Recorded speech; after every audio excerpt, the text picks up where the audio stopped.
and evil that will drive you mad with laughter.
Hello. Hello, chat. Can you hear us? Can you hear us? We're going live. We're going live. We're going live. Going live? Yeah. So I said good Oh, morning. man. Oh man. Chat, can chat hear us? If you are on YouTube, please tell us you can hear us. Well, you can. Yeah. Hey, can you hear me? Chat, tell me if you can hear me. If you can hear me, you have to tell me. That's the law. You know, once chat confirms that they can hear me, I think I'll move over to our cameras. Chat Gotcha. Yeah, chat can hear me? All right, cool. Hello, everyone. It's me, your host, Marco DeSantos, also known as Mechanic Critic, and with me is the ever spooky, ever wonderful new face.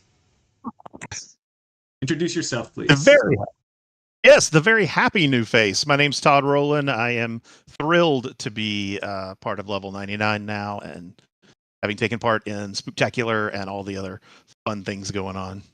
So I'm just excited to be here. Oh, man. Hello, Todd. Todd's a new face around the office. Todd, tell us what you do. Well, right now I'm working on a lot of marketing stuff. I am also planning out some of the exciting things that are coming up, new games, new Kickstarters, expansions, all sorts of stuff. And I'm pouring into that and making sure that Level 99 has a good voice going out so you at home will know everything that we're doing. Excellent. Well, I am glad that you're here, Todd. I'm glad you're here to talk with me. First and foremost, I'm going to go answer the elephant. I'm going to address the elephant in the room. Why isn't Brad here? Brad has told me that he wishes he could be here so much. He really appreciates all of you backers, all of you people for supporting his game, for supporting our game, Spooktacular. But unfortunately, he has a family vacation. He is in Europe right now, and I think he's going to Essen. So that's why he's not here. He wishes so much that he could make it. Actually, prior to this stream, maybe 2 hours ago, Brad told me, Todd, that he might replace you. He was like, I think I could probably show up. And I'm like, bruh, you're in Europe. Like, what are you doing? And he was like, yeah, I'm going to try to make it happen, etc., etc. And then he told me like an hour ago that's like, oh, I'm going to be on a train. I can't stream from a train. I'm like, yeah, you can't. So, that's why we're here, and that's why we have Todd. And I'm not sad. Todd's a cool guy. I try. I mean, I'm getting old, but I still try. So. I mean, old dogs learn new tricks all the time. It surprises me every day that there's so many cool people here at Level 99, and now you all got to meet Todd. in case you haven't seen him around, if you've been on the Spooktacular project to any capacity, you'll know that Todd has been posting the updates in lieu of Brad, because Brad's been on vacation. So, those updates that are getting posted, that's Todd for you. I believe your profile picture on Kickstarter is the deadline. Does this mean that the deadline is your favorite monster? The deadline was one of my favorite illustrations of a monster. I'll put it that way. I thought that the skull just worked really well as an avatar picture and that little icon. And yeah, I love that one. So no, as far as the favorite monster goes, gosh, how could you narrow it down? There's so many that are so fun. Rigu's a blast. I love the Host of Horror just because I like messing with everybody else's stuff. The Mummy Gator, of course, is just goofy as all get out. So, what's the common thread between all these monsters? That they're all jerks. So I see that. Well, I see that you have a bias. I see that you have a bias. But yeah, again, final countdown stream for Spooktacular. We have around an hour for this stream before the Kickstarter ends. We're going to talk a little bit about our feelings about the Kickstarter. We're going to then talk a little bit about what's happening for the Kickstarter. And finally, we're going to be taking questions from you, the fans. From anything to anything. So, the project's been doing really well. We got funded. We're like 160% funded, which means that we're around 100,000 US dollars, which is great. I'm really happy where we ended up, and how has it been working on this project, Odd? You had to read all of the updates. You had to post all of the updates. Yep. You're the one posting them on BGG. How was it? How was it like reading all of these, monster spotlights? It was really fun because I came on board the project, about 2 weeks before it launched. So everything was pretty much already in place and things were going to be going the way they were. And Brad had written up all of the write-ups about the monsters. And it was really cool to see some of his inspiration for them, because obviously you'll look at some of these monsters and you immediately have a thought, oh, I know what movie that was. I know But there's been so many. There's been so many that have come out over the decades that you could easily be thinking of something completely different. And that was, in fact, the case in some of them. I can't remember any specifically, but, like the bees, the Grim Hive, right? There were so many ideas that it could have been, I mean, an Invasion of the Body Snatchers, or the bees, or the Deadly Bees, or Bees. There's so many, various bee movies it could have been. Which is very funny because... Which is very funny because Grim Hive originally was meant to be a xenomorph, right? Like an alien queen. Oh, yeah. Right? Rather than hive, she'd have clutches of eggs and stuff like that. But Brad and I were like, we want to be a little bit more unique than that. So we went with the Grim Hive, like giant bees. Mind-controlling giant bees, very important. They control your minds. The plot of the Grim Hive movie is so wild, bro. It's like, there's a honey factory that pops up in some rural town in America, and you suddenly find out the people start thinking like a hive mind and with group think or whatever, and it's like, I just love the theming. So yeah, I mean, it must have been really weird, to just come in and see all of these like weird monsters. Gosh. So Todd, which monster has haunted your nightmares? Not your favorite one. Which one's the nightmare-inducing one for you? Oh, haunted my nightmares? Yeah, man. Probably the Hell Chef. Oh, just man. Because I don't like people to mess with my food. I'm not fond of people messing with food. Would you consider yourself a picky eater, Todd? No, I'm not a picky eater. I actually love all kinds of food. I just I want to know how it's made, at least, and that there's no parts of anything in it that aren't supposed to be in it. Like eyeballs? Yeah. Or tentacles? Have you eaten a tentacle, ever? It depends on the food, right? Like, if you're eating sushi, there might be tentacle involved. Yeah, If you're yeah. eating, No, but I'm talking about certain like seafood, there might be tentacle or eyeball involved. But what, I want to know. I want to know going in that they're there, right? okay, like I don't want to be surprised. what if like they just serve you on a plate a singular like octopus tentacle? Would you eat that?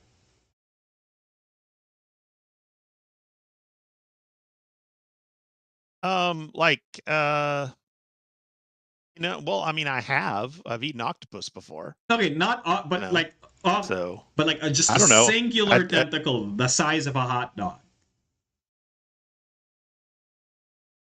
Yeah, no, I'm gonna pass on that, Yeah, but same. thank you very Okay. much. All right. See, okay, Todd, you're reasonable, right? See, look, I'm not saying that I would. I'm just saying that, Yeah, like, sure. I wanted to know whether you would. But, like, yeah, so while Brad's away, the mice will play. Todd and I will just hang around, talk about, marketing, talk about, so, for people who don't know, Todd can talk about the marketing for this game, talk about, all the social media posts, all the Yep. updates, things like this. I can talk about development work, monster balance, and I guess I can talk a little bit about design because I was with Brad all throughout that.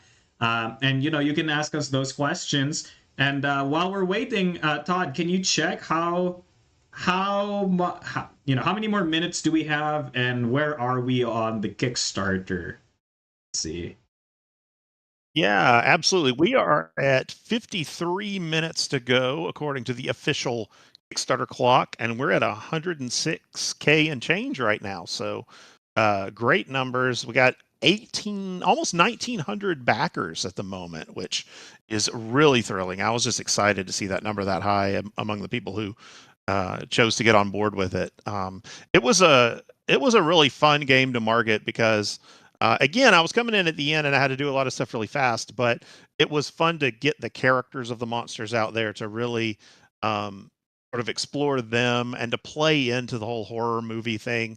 Uh, it was just a lot of fun. There's a lot of games out right now, and they're really good games, but there's a lot of games out right now that are very fuzzy, woodland creatures doing this, that, and the other. It's nice to have a game where, I'm just going to devour things and scare the crap out of people and chase them from room to room. Right. I'm gonna go. There's definitely something fun there. I'm gonna go unalive some people and put them in my little devour pile. Right. Yeah, exactly. Yeah, I mean, like, look, sometimes you wake up and you choose violence. Like, that's just how it goes. And when you are embodying the aspect of a B movie monster, you just need to be ruthless. Okay, Todd. Which monster would be your best friend? Best friend. Right. Best friend. Let me think. Best friend. Probably, probably killer car, because the killer car probably doesn't need to have its oil changed and its tires changed all the time. Yeah, that's fair. That's fair. I like that. Just drive. And that would be my best friend at this point in life, is a car that would just drive. Yeah, a car that just works. It might have to run over some people occasionally. It might, in the end, it might decide to drive me off a cliff. I don't know. But the fact that it would just work would be awesome. Yeah, that's fair. That might be objectively the correct answer. Because at least it's just a car. You know what I mean? Like, all the other monsters are some level of like weird. At least the killer car is just a car. A really cool car too. It's like a hot rod. Yeah, dude. Style. I would probably. You're not gonna see like a RAV4 out there running over people and possessed. Like, if a demon's gonna pick a car, it's gonna pick something cool. Okay. Who would win in a fight? Killer car or Herbie fully loaded? Gosh, I don't know, because man, Herbie's wiry. Yeah. Yeah, we're power scaling. I think cars. Herbie would probably have plot armor. Oh, it's honestly, true. Herbie would befriend the killer car by the end of the fight. That's how it would be. Like, it would turn over a new leaf. Right. The real killers was the friends we made along the way. Like, that's exactly. That's how it goes. Gosh, I think I would be best friends with Rigu in the sense that it would be like a pet.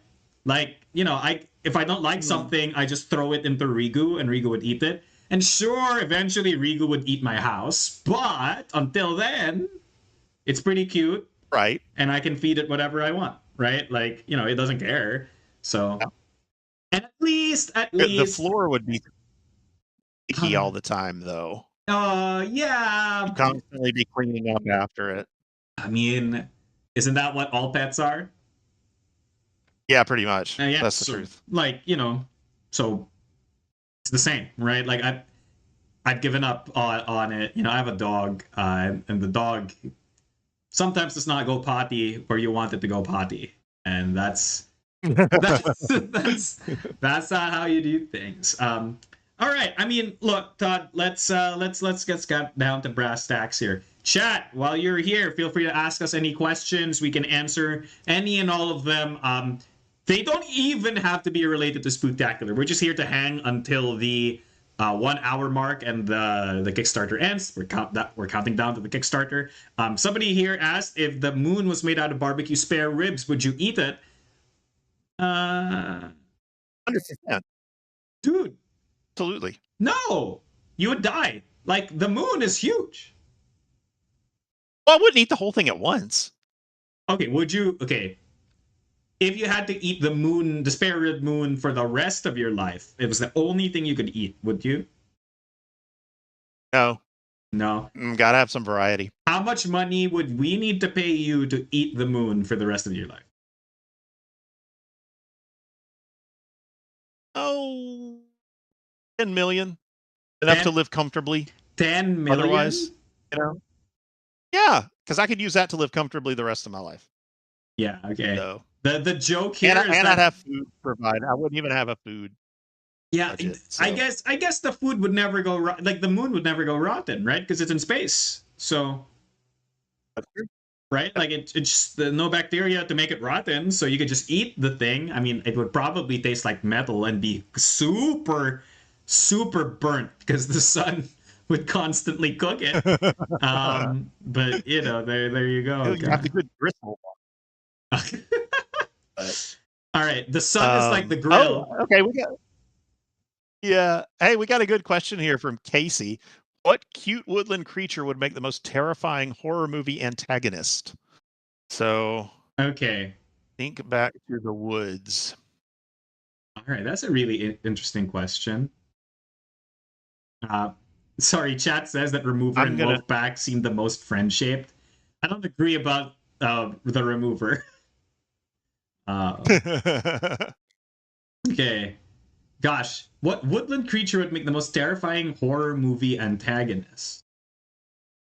Are we talking about fictional? I'm just gonna go easy.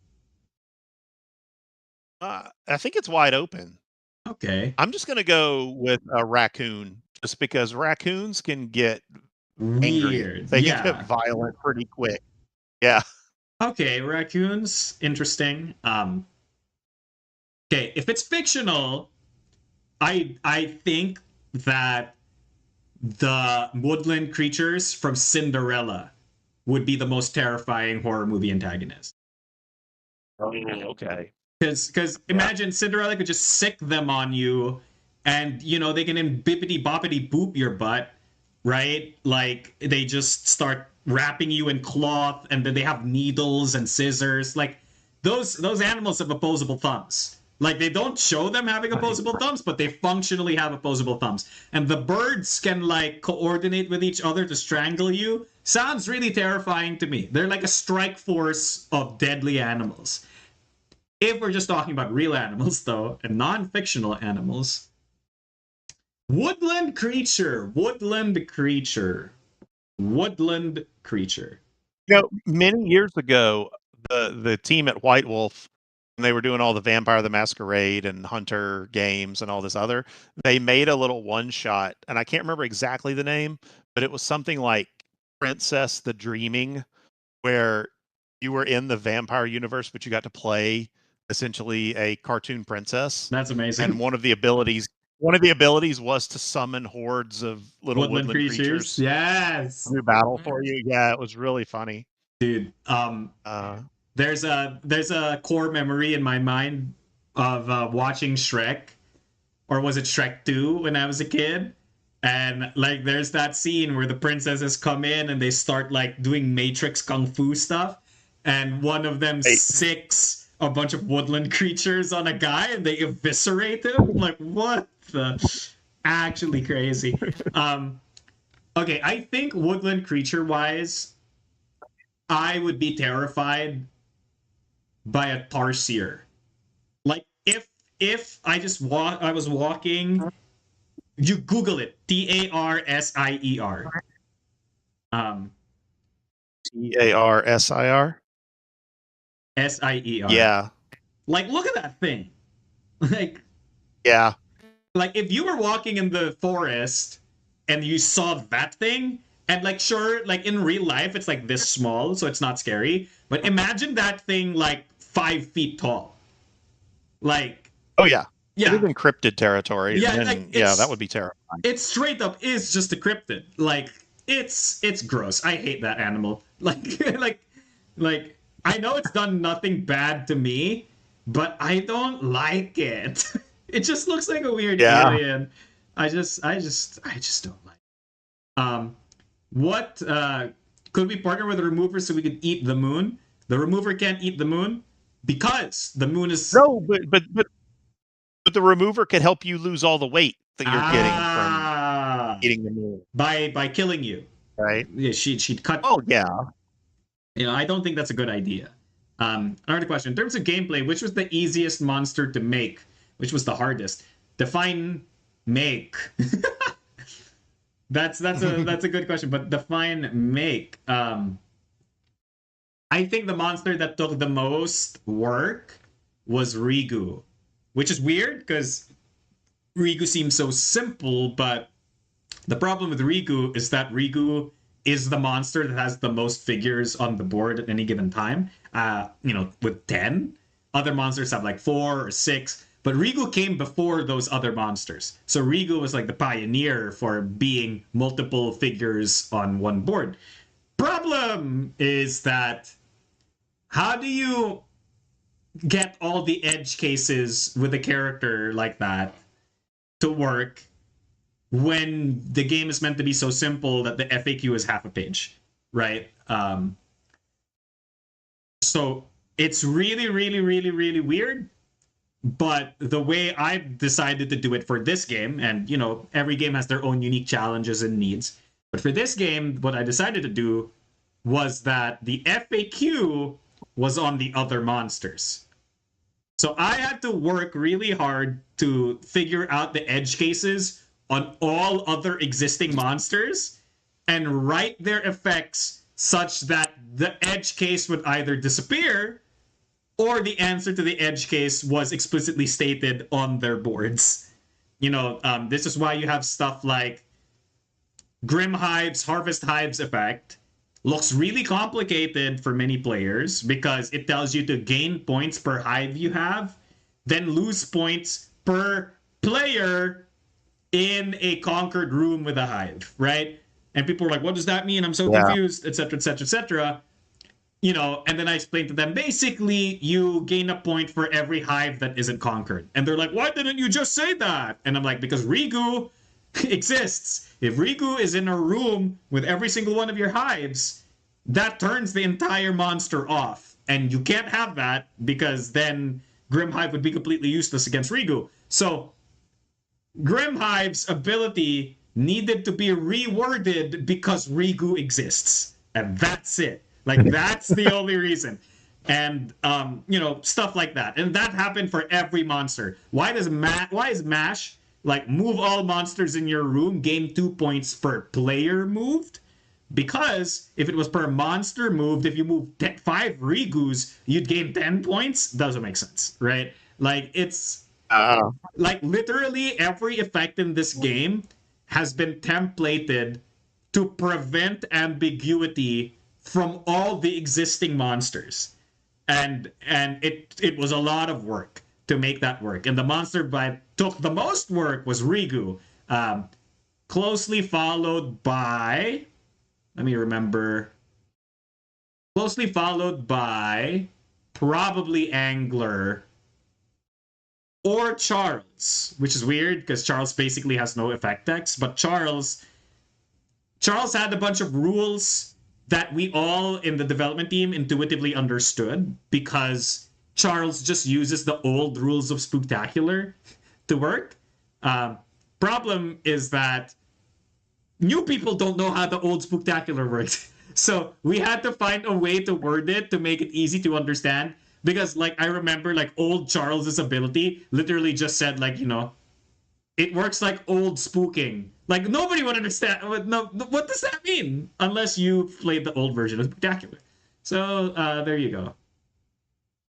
That totally makes sense. In fact, I love that concept of avoiding the big long FAQ by working it into the other monsters, because then you're taking care of questions on both ends. Right. Whether you're playing Rigu or you're playing the other, that's a much cleaner way It's also to handle it. Probably, yeah. It's also good for future proofing, right? Because if you solve it for that monster, then you solve it for all future monsters who are similar, right? Rather than just having a single entry in the FAQ that answers that. I really wanted to avoid just saying, it's in the FAQ. I just wanted to avoid that. Like, I kind of wanted it to be like your monster board was the FAQ, right? Like, your monster board would tell you all of these interactions. Of course, I had to give up at some point. I couldn't just put every FAQ there. So, some stuff still ends up being asked, like, what happens if I scare a teammate from the eagle through a door that the angler put? Does the angler eat the teammate? Obviously, the answer is no. But there's things like this. It's a problem where you make a game with 20 highly asymmetric monsters and all of them affect the core game in some crazy way. You just have to concede to it. So Casey says that tarsiers are entirely carnivorous, and they're the only primate that's carnivorous. So, there you go. A zombie silverback gorilla is an extinction level event. I'm not so sure about that. Gorillas are okay, I think. I think it could cause a major problem. I'll put it that way. Okay, here's my point. Would you rather fight a gorilla or an orangutan? I don't know. Orangutan seems pretty slow, but maybe I'm wrong. You are so. Am I so wrong? You are so. As a guy who has seen an orangutan in real life, those things are menaces. You have to understand, man. like gorillas are like big and beefy, so they're kind of like pseudo intimidating, but like they're not as big as you would think they are.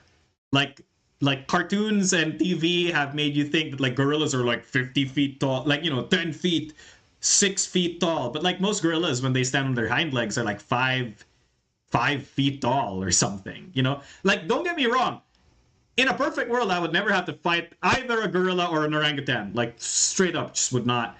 But like orangutans definitely do not stand up like 5 feet tall. But the arm span on those boys, like the wingspan of their arms, are massive. So for those who don't know, yeah, I can imagine. My dad owns a zoo, and we have an orangutan. And oh wow, yeah, the orangutan. Okay, dude, the orangutan once ripped open its cage, and the cage was made of steel rebar. Okay, and the orangutan just did this, like did the Looney Tunes thing where it grabbed the rebar and then opened it like this.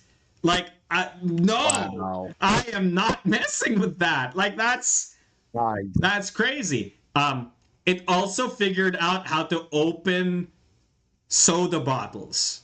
Like it would twist the caps off, man, and then drink it like a person. I'm done. Well, in Planet of the Apes, the orangutans were the scientists. They were the smart ones, right? They're pretty the smart. leaders in the society. So. Yeah. Man. Gosh, the twist though. The Planet of the Apes was Earth. Oh, oh no! All right, let me throw another question out, and this is for chat as well, and for you. Right. What is the best terrible monster movie you've seen lately? Lately, lately is not a good. I haven't watched movies at all ever since like 2020. When movies died. Well, yeah. Gosh. I mean, I'm like, not talking about it in the theater. It could be an old one. It could be something you've just happened upon I lately. That see. like the best. Because like for me, I I got on a kick, and this isn't exactly the same kind of monster movie, but Right. if you go back and you look about the time that Godzilla came out originally in Uh-huh. the 50s, and then you fast forward to about the early 60s, like every country on Earth started making their own like Godzilla movie. Like England had one, Korea had one, and they're all just really bad, and they're all the same plot.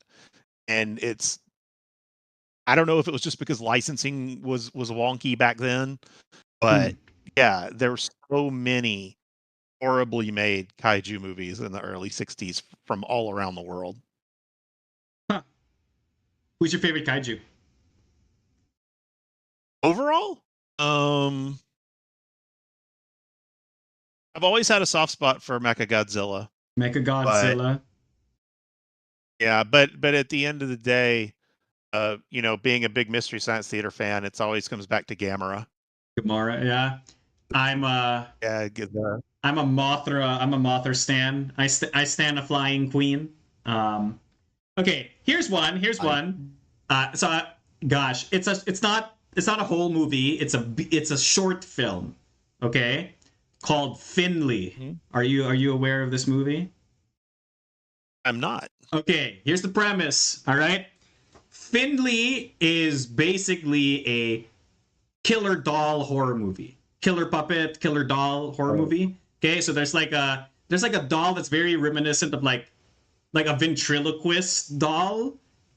They find it in an attic and it's haunted. Blah blah blah blah blah blah blah. All right, typical doll horror movie doll stuff. Okay, here's the twist: is that the guy and his roommates figure out that the doll is alive and is trying to kill them. But this is like the first time the dolls tried this. So the doll Okay. sucks at killing people. So like there's a scene where the guy like gets into his car, right? And then in the rear view mirror, the doll's head is like, pops up in the rear view mirror and he's behind him and he puts out like a garrote wire and like, puts it around the guy's neck and like, and then like the music crescendos and it's like, supposed to be scary. And then it like cuts to the guy just standing there with the garrote around his neck. But because it's a puppet, it's not strong enough to actually choke him. So he's just being mildly inconvenienced while driving. And he's like, dude, are you done? Like, seriously, I'm going to be late for work. Are you done? And then That's great. and then the puppet gets like so despondent. And he's like, oh. He just stops. So basically, that's the Everything's entire. got to start somewhere. Yeah, that's the entire premise of the movie. Is that Finley, it's the puppet, sucks at killing people, and he keeps trying to kill these guys, but fails every time. And the entire—it's a short film. Wow. But all throughout the movie, Finley slowly gets better and better at it. And then, and this is the weirdest part, is that halfway through the movie, the roommates are like, oh, we're gonna go on like summer break or whatever. So you watch the house, Finley. We're gonna leave you to house sit for us. Oh no. All right. So they leave the cursed killer doll alone in their house. And Gosh. and then robbers come to rob the house. And then Finley does a Home Alone on the robbers, setting up booby traps and stuff. And then he kills them. Oh no. He kills the robbers. Congrats, Finley. Well, Home Alone. So, He vindicate. And it has one of those like dumb twist endings where, because Finley saved their house from being robbed, the roommates were like, "All right, Finley, you're part of the family. You're our best friend now." And it's like Christmas, so Finley makes them eggnog. And and at the very end, they're like, drinking the eggnog, and then all of them start coughing up blood. And then Finley like ominously turns to the camera, breaks the fourth wall, and then smiles as all of the guys start dropping like flies because he poisoned all of them with the eggnog. That's like, what's happening? But yeah, there you go, Finley. Watch it. It's a trip. That's wild. That's wild. Have you ever heard the story of Robert the doll? Robert the doll? No, I'm not aware. What's that? They say that a lot of these stories and movies were based on him. It was a folklore thing over here. It was like around 1903, 1904 or something. There was a little kid who had a doll named Robert and would constantly blame Robert for everything that was going wrong. People ended up getting injured and killed around this house, right? Wow. And everything was blamed on this doll. And here's the crazy part. Robert the doll is still around. He's in a glass case in a place in Key West, Florida, where they keep him. He's like locked up in a glass case, and you can go see him, and he's creepy as all get out. I am not going to look at Robert. I'm going to only look at an image of Robert the doll on the internet. I am not going to that place to physically be in the same room as a murder doll. Like, yeah. What are people doing? Like, every time people are like, these people in horror movies are dumb. It's like, people are going to the Killer Doll Museum. Like, what are you doing? Gosh. So there's a chat. Let's keep the doll here in our place. Yeah, it's just absolute insanity. Speaking of fighting things, which movie from Spooktacular do you think you could survive?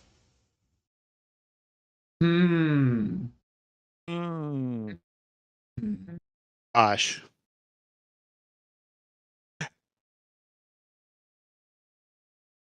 I'm running through them all now in my head. Yeah, same.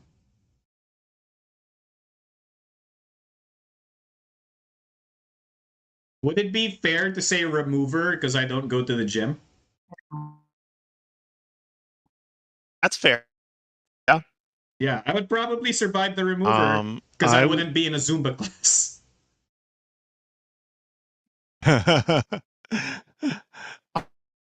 I would say probably Kiltron, because if you ever watch those old serials, the robots move at about 0.0001 mile per hour as they shuffle along. So just run. But okay, very, very important to note, Kiltron is not like a tin can robot that's the size of a human. Kiltron is like 50 feet tall. Oh, right. That's right. He's like an Iron Giant guy. Yeah, he's like an Iron Giant guy. Like, so even if he does walk really slow, I don't think I could live in a world where there's like a giant slow-moving robot that's just like in the horizon at any given moment of time. Like I don't think I would survive that world. Oh, okay, I'd probably survive Deadline because I don't have a landline phone. I had a landline in a long time. That's a good answer. Probably fine. Chat says they'd survive Beasts of Business because they're poor. Wouldn't we all? Oh God. Oh, man, let everybody know we're a little past the 30-minute mark, and we're at 107 with 1896. Maybe we can cross 1,900 backers in the next 30 minutes, and that would be an awesome number to end on. That would make me quite happy. Honestly, Todd, it's been a real blast. I'm just really excited to get this game into people's hands. Obviously the DTS mod is up there, but nothing is a good substitute for the actual stuff. So now that we're at the halfway mark, I'm gonna go change our screens here, Todd. We're gonna go to the alternate overlay, and we're gonna start showing some of the posters so that people can start seeing some of the monsters. Right now we have Killer Car. We're also probably gonna see some of the alternate monster posters as well. It's gonna be really cool. So Todd, here's a really cool question. Which monster poster is your favorite art? I know you use Deadline as your profile picture, but that's just because it looks like it's a profile picture.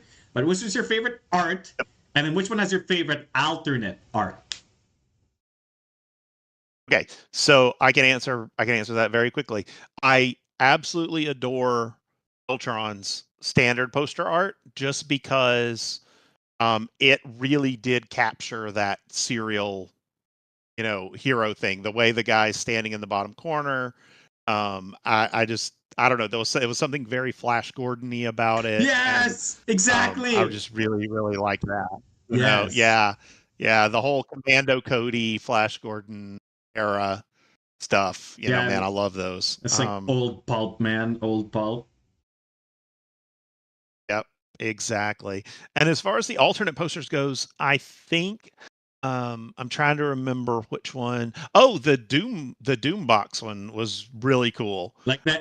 It was literally just the Doom box taking up the whole image, but it was pretty cool. Yeah, that was made by Noah Bailey. It's like some Cronenberg like flesh box, right? Yeah. It's so weird, and I love the direction that they took it in.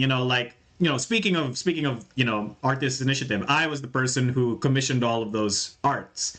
The artists like really interpreted things their own way, and I really really liked Noah's Doombox. It's very very good. So if Noah you're watching, hi. Gosh, who's my favorite poster? Now I'm asking myself the same question. Default poster. Gosh. I think default poster wise, my favorite has to be the Angler. I just love the open maw and the little boat that's coming at it. Like I like the fact that you can tell that it's obviously a Jaws parody without it being explicitly the poster with like the water and like the shark underneath. You know, Yep. Gosh, it's a tie between Lantern Glow and Mummy Gator because I love like the obvious like Indiana Jones Mummy Gator vibe. They have like the same like sepia tone thing. It looks like a poster you'd see at a museum. It's like oh, the wonders of the world, the Mummy Gator. Like from ancient Egypt and stuff like that. Yeah, so I'm really into that. Alternate posters. This is really easy. Wolfpack. The Wolfpack poster made by Yeah. Candy's Killer, which like with all the psychedelic colors, it's like it's a treat for the eyes. I really like that one too. Chat said that they thought that the Wolfpack was the Scooby Doo gang, but it's actually really funny because in the original sketches, the 4 characters you see on the Wolfpack are actually the Scooby Doo gang. Like in the sketches, they were explicitly drawn to look like Fred, Velma, Shaggy, and oh gosh, I'm blanking. Daphne. God, it's been a while. I've watched too much Scoob and Shag, and I've forgotten what their real names are. Gosh, you know what Scoob and Shag is, Todd? No, I'm not familiar with that one. Is it a parody or? It's a webcomic parody of Scooby Doo, but Gotcha. But they have JoJo's Bizarre Adventure superpowers. Oh, all right. That tracks. Yeah, totally tracks. Yeah, all of their powers are based on TV and animation concepts. Okay. So like for example, Kermit the Frog. Yes, Kermit the Frog's in this. Kermit the Frog has product placement, and he can just summon a bag of Doritos. But like the bag of Doritos is like 10 feet wide, and he can crush you with it. Nice. It's dumb. But yeah. Gosh. Well, Todd, if if you had infinite money, what would have been a cool marketing initiative that you would have done for Spooktacular? Infinite money. Yeah. I would have reached out and I would have gotten um, Sven Gulli, Joe Bob Briggs, Elvira, a few of the other monster movie hosts on TV do a big promotion with it. I don't know how effective it would have been, but I would have loved to have just worked with them because, over here, in the US, we have this history of the monster movie night on TV. Right. And they would show, they show old monster movies, but they also usually have a host. And the host will usually do silly things between the commercials and maybe tell you a little bit about the movie, maybe do a little skit or something, usually has some wacky characters, and they're always dressed up as some sort of monster thing. They have a little persona, and I loved those, and a few of them still go to this day. There's still a few holdouts on some late night broadcast TV, and I don't know, there's just something about that that's inextricably linked with monster movies Yeah. for me. So I would have loved to have been able to do something like that. Gosh, that's really cool. Yeah, I you want to know mine? Want to know infinite money, right? Infinite money. Absolutely. Absolutely. Yeah, let's would hear have it. kidnapped Stanley Kubrick and made him make Killtron 3000, the movie. An actual movie. Yeah, just turn one of them into an actual movie. Like, I'll grab Stanley Kubrick by the scruff of his neck and I go like, you make it. Like, you make it. I don't care if you need to make a monolith baby or whatever. Just do it, right? And it'll happen. Gosh, which movie would you watch? Like, among all of the monster movies, which of the 20 Spooktacular movies would you watch? Oh, I'd watch all of them, but the first one I would put in the VCR would be probably Night Slayer. Yeah, fair. I just want to start off with kind of high intensity start the evening. Yeah. About you? What's your favorite one to watch? Gosh, aside from the fact that, gosh, I'm super biased, it would probably be Remover. Like, I'm a really big sucker for the 80s aesthetic, like neon lights and workout videos, I didn't grow up in that era. For people who might not know, I'm pretty young. I'm like 29. So I did not grow up in that era. I was not alive in that era, but my mom was, and she really loves like 80s workout videos and stuff. So, Jazzercise. Yeah, I kind of got a little bit influenced by that. So it was really funny. It was, I just find it so compelling. Like, I just like coordinated movements and stuff like that, and of course Filipino culture. Because totally got to put it in there. Yeah, I needed to put some Filipino-ness in there, and that's what the Remover's for. And I'm just really excited to be able to share it with some of y'all, because there's a lot of like, gosh, what's the most mainstream Filipino thing? I'm trying to think. Like, what's the most mainstream thing that people would know as Filipino? I think over here it would probably be food. I mean, we know a lot of cultures by their food, so right. It's probably food, but like probably the bad food, right? Like like balut, which is like, duck embryo egg. Yes, I'm familiar with that one. Have not eaten it, but I am familiar with it. Yes. Fun fact: I've never eaten balut ever in my life. And if a Filipino tells you like, all the Filipinos eat it, not true. It's just not true. Like, they just wanna freak you out. I think the most mainstream Filipino thing is Blue's Clues.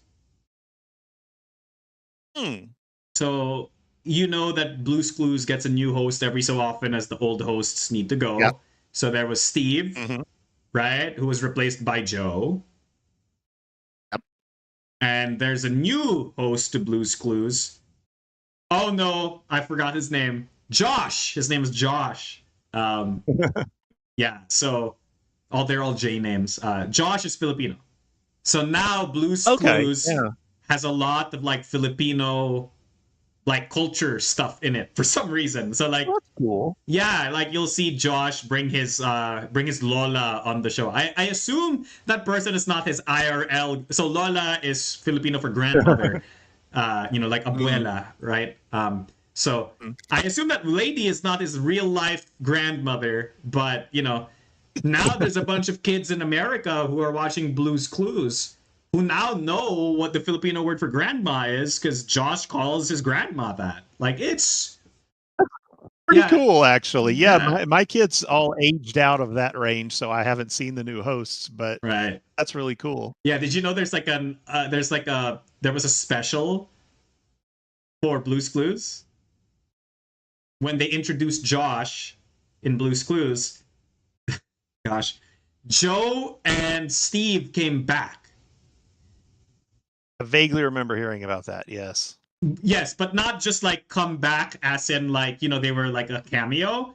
There's an entire like I think 1 hour special where all three of the hosts are there simultaneously doing an entire Blue's Clues episode together, and it's like Avengers Endgame. It's like like Steve and Joe and Josh all come together and help Blue figure out the clues, and like I was like yeah, and like obviously there's like in lore reasons why they had to leave. So like Steve left for the big city because he now has his own detective agency, so he's now like literally a private Oh, investigator. wow.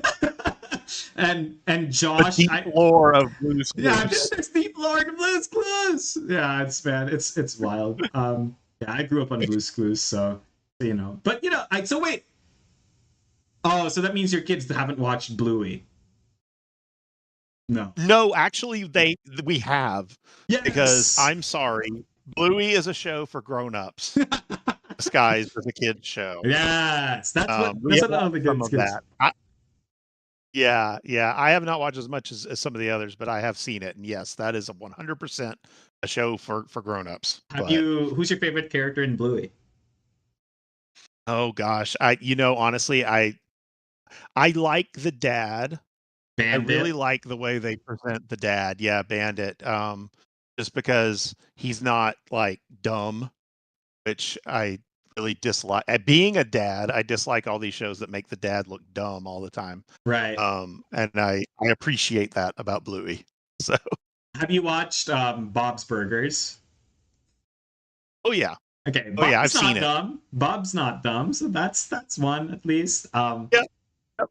Did you know Right. that Bandit Healer, the dad on Bluey, was voted as Australia's Dad of the Year in like 2023? Which is a title that they It's usually give fantastic. to a living human person, but they One would decided to think, give yes, but they decided to give it to the cartoon dog. You know how wild that is? that is fantastic. Oh my god. Oh. Hey, we're coming up on about 10 minutes till, so let me share a little bit with the chat about some exciting upcoming stuff. Yeah. We have some pre-orders that are about to start on our store in the next little while, and of games that'll be shipping soon. We've got 2 expansions to Bullet. We're going to have Bullet Paw and Bullet Palette, which each one's going to give 4 new combatants that you can take into the Bullet Universe games. Those will be out very soon. And then big news is that following that in a few weeks, and you will see the announcements for it and everything going on, there are going to be 3 new additions to the Dead by Daylight series. There's going to be 2 new full expansions for it, including survivors and monster or killers, and there's going to be a deluxe set that will let you get all sorts of cool things for Right. Dead by Daylight. So watch for those in the coming weeks. You'll hear all about it in October, and the pre-orders will be available then as well. Right, right.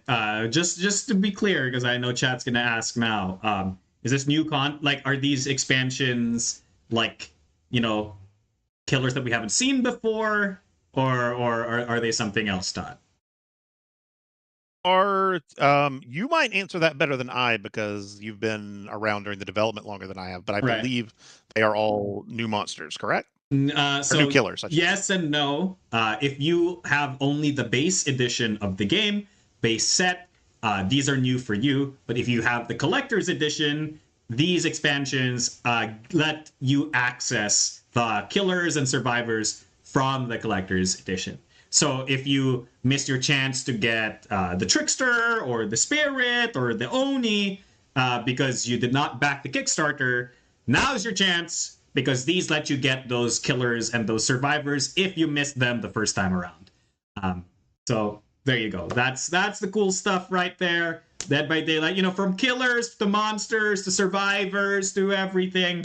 Gosh, the only thing that's out of tone here is Bullet, because it's just like super powered cats. Wait, in Spooktacular there used to be a cat monster. So unsurprising. Yeah, the design for it was that Brad wanted one of the monsters to not be a monster. Okay. So you know how like the trope where it's like there's a black cat that just jump scares somebody, but it's like completely harmless. So that was that was one of the monster ideas, was a black cat who would spook people really easily, but wins the game if the cat has the least amount of points. So like the cat played the game in reverse. That's funny. Right? That's a pretty neat idea. Yeah. Yeah, that is really funny that it's just a complete red herring, because there have been those movies where like the cat is not necessarily killing the people, but things always happen when the cat's whenever around. the cat's around. Yeah, it's a harbinger of the things that are happening, rather than causing it itself. So that Brad wanted to capture that. The monster was too weird. like the balance for it was a bit too weird. But maybe in Spook. I believe Brad calls it Spooktacular. Like the sequel to Spooktacular is Spooktacular. So maybe in Spooktacular we'll do that. Yeah. Some people are scared of cats. I believe that's called Illurophobia, the fear of cats. Why do I know that word? Because of Bullet. One of the bosses is called Illurophobia, the fear of cats. Gosh. All right. Well, we're coming up to 8 minutes. So I'm going to give some final words before we reach the end. As the developer of this game, I poured a lot of my heart and soul into Spooktacular. I really wanted to share not only my love for asymmetric games, but also my love for, let's be real, terrible, bad movies. They're so bad, they're good. My partner's a really huge my fiance. I can say that now. My fiance is a really big fan. Thank you. My fiance is a really big fan of B movies and has been getting me to watch all of these. Gosh, we actively celebrate Friday the 13th because, my fiance likes Jason a lot. And Mrs. Voorhees. My point is that I poured a lot of blood, sweat, and tears into this game. A lot of effort, a lot of like sleeping at 3 a.m. nights to make this game happen. On not just on the development side, but also on the marketing side. Because before Todd came here and saved me, I was doing the marketing and the development at the same time. So I'm really glad that you're here, Todd. I really appreciate you for coming in and basically saving the marketing for this game, because else I would have been floundering while sleeping at 3 a.m. every day. So, I'm really thankful to you, Todd. I'm really thankful to our fans and our backers. I really appreciate all of you. I did my best to make this game development ready and, printing ready before we even got to Kickstarter. So, hopefully that means we get this into your hands as soon as we possibly can. No guarantees, though, because the world and things happen. But I really appreciate all of you. And Brad wants to make you all understand that he appreciates every single one of you. If he was here, he'd be crying his eyes out, or at least trying not to cry his eyes out. This is his baby. Like he's the biggest fan of these bad horror movies. Like, gosh, he forced me to watch Revenge of the Killer Sofa like for a team retreat, you know, and he's loved this game. He's worked on it for years. So we can't wait for you to get it. And thank you so much for your support. Todd, you want to say something? Yeah, well, just to echo everything you just said, thank you to everybody for coming along on this ride. We're super excited to be able to bring this game out to you, and uh, it's I'm just thrilled to be working with Level 99. It's such a fun team, and there's so many fun games planned in the coming months and into next year.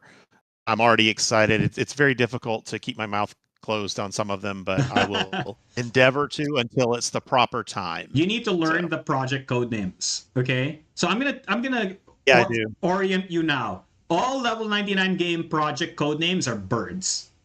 That's just what we call them. Perfect. So Spooktacular was actually Project Raven because Dead by Daylight was Project Crow. So like both the black birds are like the horror things. Usually Right. like the animal, the bird gives you a hint as to what the game is, but like sometimes the hints are completely not like unrelated. So like for example, one of our games, Bullet Star, was Project Killdeer because the main heroine on the box is a reindeer. Like that's how thin the connections Right. are. Um, you know, there's another game that we had which is like a reprint of BattleCon. We called it Project Condor because Condor. That's it. That's the only connection. Like it's dumb. So yeah, Millennium Blades again was called Project Magpie. Guess why? Because they repeat. No, no, it's even dumber than that Oh, okay.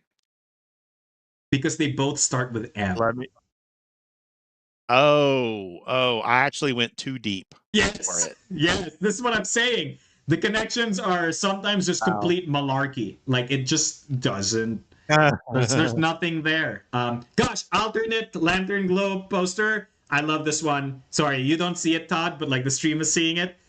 It's like made by this person named Pure Concept, and they do like American comic book art, but in black and white. So it's like a black and white poster, but it looks like a graphic novel Oh, rather than yeah. a movie. So it's pretty cool. Um, That is cool. yeah, Project Secretary Bird.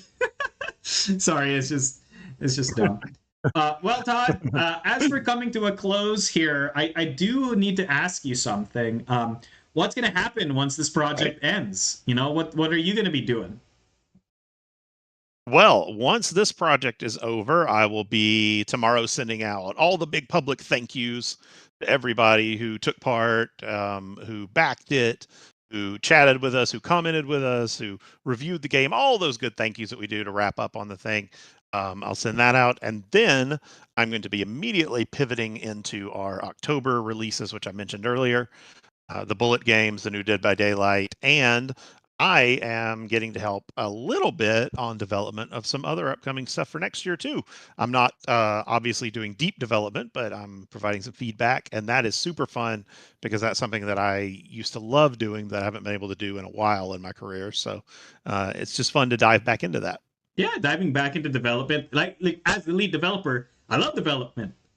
You know, so I totally get you. As for me, uh, if this is weird, you know, and I need to say it every time, is that by the time that you guys get a game or see a game, that game for me was 2 years in the past already. You know what I mean? Like Spooktacular, I've Yep. been done with Spooktacular for like almost a year at this point. So I've already, you know, I'm 2 steps ahead. I'm already past Spooktacular.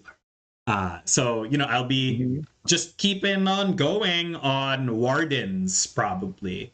I'm That's a fun game. I can tell yes, you that. right. So you I know, love that game. if you want to know what Wardens is all about, join the Discord. You'll know. 3 words. Level 9. Sorry. Indians, miniatures, MOBA. There you go. That's all you need to know. If you're a Level 99 Games fan, you know what I'm talking about. Love the art of Rigu. Okay, who said that? Nagumoto? I hate you. All right, hang on. We're at 10 seconds. 10 seconds. All right. Counting down. We're at 6, 5, 4, 3, 2, 1. And it's over. Oh, and the fireworks are going off. Yay. All right, Todd, All right. Tell us how much we ended up with.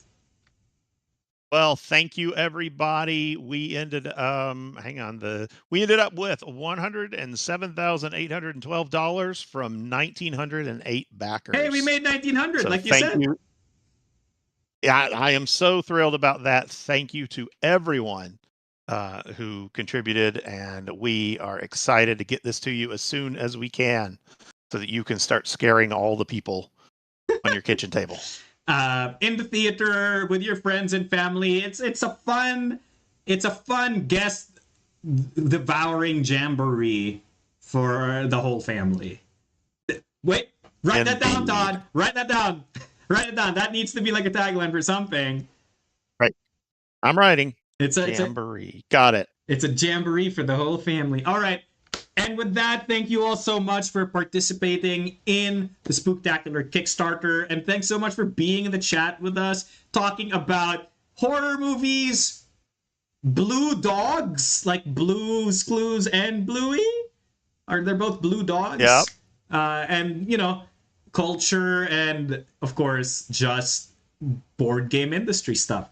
It has been me, your host, Marco DeSantos, also known as the Mechanic Critic. And with me has been the ever amazing, ever wonderful, gosh, what do you call it? Marketing man? Marketing god of Level 99 Games? No. Just marketing lackey is fine. Who's our marketing god? Brad? Probably. Yeah. Makes sense. I'll leave that title for someone else. Okay. Sorry, you didn't say your name. Thank you all for tuning in. Yeah, okay, there you go. You said it. Gosh. Thank you all so much for tuning in. And as usual, so Todd, this is your first time being on a live stream for Level 99 Games. So understand that we always end it with the company tagline. Do you know what the company tagline is? Oh, they still haven't told me that. Oh, no. It's happy gaming. So we always end the stream by simultaneously saying our tagline. So without much else to say, thank you so much for watching. And remember, happy gaming. Happy gaming. Bye, everyone. Thank you so much. Bye.